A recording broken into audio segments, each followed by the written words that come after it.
when you told your family that you're going to become a real estate investor, what was their reaction? Something like this.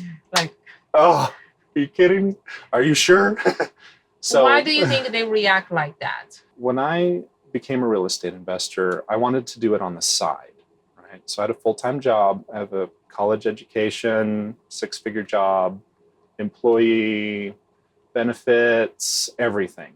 Or the security that any person wish. Yeah. So I grew up, go to college, get a job, all that stuff. And I was really good at my job.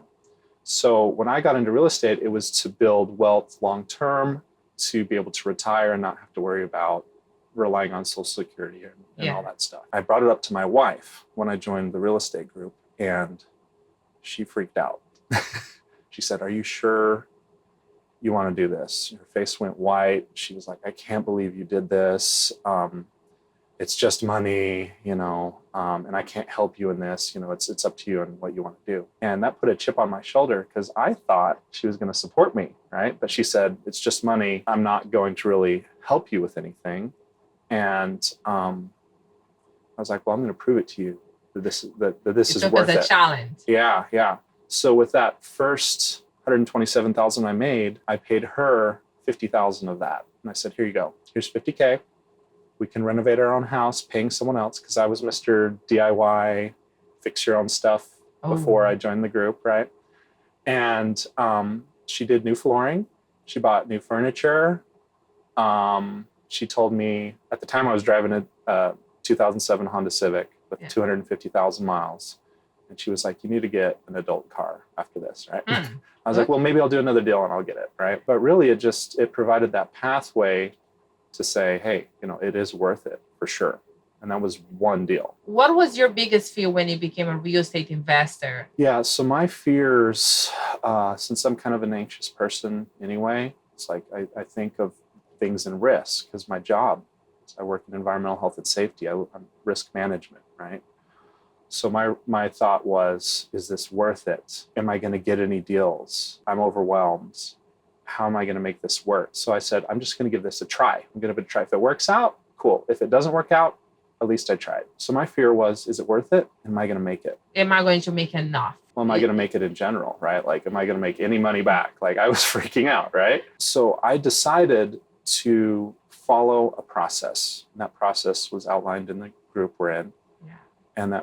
And I relied on multimillionaires as my coaches, right? To give me the path forward. Because me, as you asked before, 12, 13 years ago, when we bought a house underwater, I didn't know all of the strategies. And I was taught by multimillionaires all of these strategies. And what time did you realize that real estate was actually really going to work for you? Was the first check? No, it wasn't the first check. I thought I was lucky. On my first deal, I'm like, oh, I'm lucky. It's the first person I talked to. But then I continued to door knock. I continued to market. It wasn't just one experience. It was a culmination of positive experiences and good deals over time that did it for me. One thing, when I was, because I still had my job at this time, and I was making $22,000 wholesale fee. This is me 6 months into it, right? And I was typing up wiring instructions because I was going to get a $22,000 wire to me, and it was maybe 6 a.m. So I woke up early to get it out before I go to work.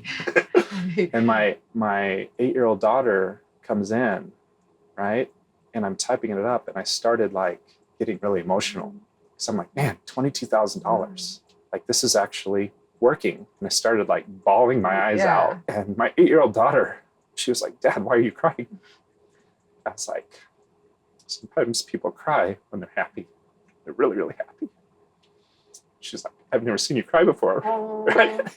And I was like, well, when I get hurt, I don't cry, but when I'm really happy. So that was one positive experience. And it just kept building and building. And I remember what did it for me, though, was I did a whole bunch of deals, and I was maybe 9 months into it, right? And I did one deal on Saturday, door knocking, and that was making me $200,000, right? In that month, I'd done for other deals. Today, what keep you motivating to be able to get up every morning and be an entrepreneur and go get the next deal? How do you get motivated? So my motivation comes and goes. I'm a human being. What I would say keeps me going is my commitment to the process and my love of finding deals. I love talking to people. I love finding the next deal. I love the hunt, right? Looking for the next deal. And because I love the process of finding deals, the success is only a side effect. So that's what keeps me going is I love finding deals. I love helping people that are in very bad situations find a path forward where they get paid a bunch of money. I get paid a bunch of money, and it's very rewarding. So the frequency and intensity of positive experiences I've had and I continue to have is very motivating.